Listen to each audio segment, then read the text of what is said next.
कि बिल्कुल इस सरकार की बुनियाद झूठ पे टिकी हुई है।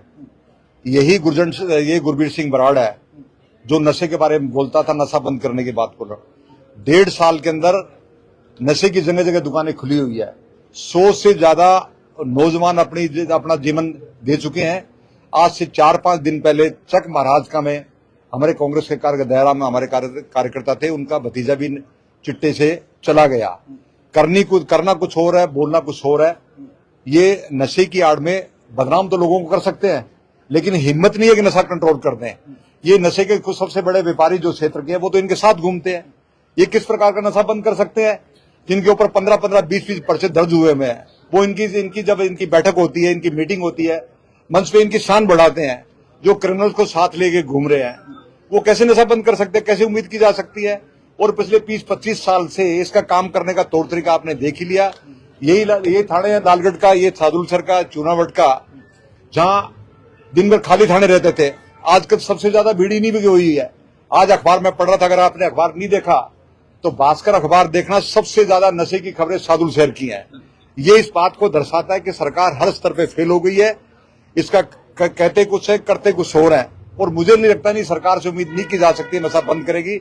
ये आने वाली पीढ़ी के साथ में बहुत बड़ा खिलवाड़ है। मैं मुख्यमंत्री से अर्ज करूंगा और हमारे लीडर जो अपोजिशन है टीकाराम जूली, उनसे भी मैं कहूंगा विधानसभा में क्वेश्चन उठाए और देश की लोकसभा में हमारे सांसद महोदय से आग्रह करेंगे। और मैं व्यक्तिगत तौर से देश के गृह मंत्री अमित शाह से इसके बारे में मिलूंगा और जो नशे का कारोबार इस क्षेत्र में चल रहा है उनका बंद करने की हम अपील करेंगे। बहुत ही शर्म की बात, एक महिला अपने आशय को लेकर थाने के बाहर बैठी हुई है। ये सरकार का सबसे बड़ा फेलियर है। विधायक को कोई चिंता नहीं है क्योंकि उसके बड़े बड़े घर है, जमीन जायदाद, बड़ा व्यक्ति है, उसको गरीब की चिंता कहां हो सकती है? गरीब की चिंता तो वोट लेने के लिए होती है। वोट ले लिए, अब झूठ बोल के वोट ले लिए। आज वो महिला बैठी हुई है। हमने तहसीलदार जी से आग्रह किया कि उस पर बैठ को समाधान करें। अगर वो विधायक के दबाव से जा रहे हैं, ये दबे क्योंकि ट्रांसफर पोस्टिंग में तो एमएलए की रिकमेंडेशन चलती है। और सबसे ज्यादा अगर पुलिस थाने में रिकमेंडेशन ट्रांसफर पोस्टिंग है सादुलसर के विधायक की हुई है। वो तो खुद ही एमएलए ने तय किया हुआ है कि दबका मारो धमकाओ, जो उनकी पुरानी प्रैक्टिस है। बाप 24 घंटे साथ में रहता है। अब पता नहीं बाप विधायक है, पता नहीं बेटा विधायक है, बाप विधायक है, तो दोनों साथ ही रहते हैं।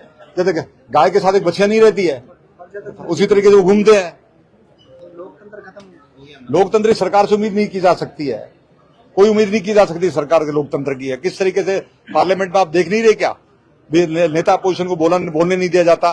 विधानसभा के अध्यक्ष का क्या व्यवहार था? 4 बारी का जो जीता हुआ एमएलए, प्रदेश कांग्रेस कमेटी अध्यक्ष के बारे में जो इस भाषा का इस्तेमाल किया राजस्थान के विधानसभा के स्पीकर देवनानी ने, इस बड़ी शर्म की बात है। वो 4 बारी का एमएलए है और लगातार जीत के आ रहा है। इसी देवनानी साहब की हरकत का भी मैं पिछले विधानसभा में एमएलए था। इनको किस तरीके से झाड़ पड़ती थी हर चीज के ऊपर, वो भूल गए इतनी जल्दी क्या? हम राज्य सरकार से अपील करेंगे। लालगढ़ नगर पालिका के सारा पैरामीटर पूरे करता है, फिर 100 करोड़ रुपए के आसपास में लग चुका है, एक शहर का दर्जा ले चुका है। प्रजातंत्र में किसी भी प्रशासनिक फैसला आनंद फानंद में नहीं लिया जा सकता। अगर लिया तो उस पर पुनर्विचार की भी संभावना रहती है।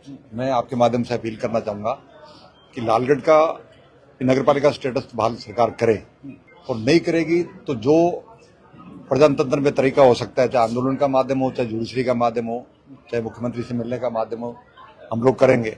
और ये आज कांग्रेस पार्टी के कार्यकर्ताओं ने जिला अध्यक्ष के नेतृत्व में संकल्प लिया है कि लालगढ़ का नगर पालिका का जो स्टेटस है वो किसी भी कीमत पे बहाल करके रहेंगे। इसमें किसी प्रकार का कोई किंतु किंतु नहीं है।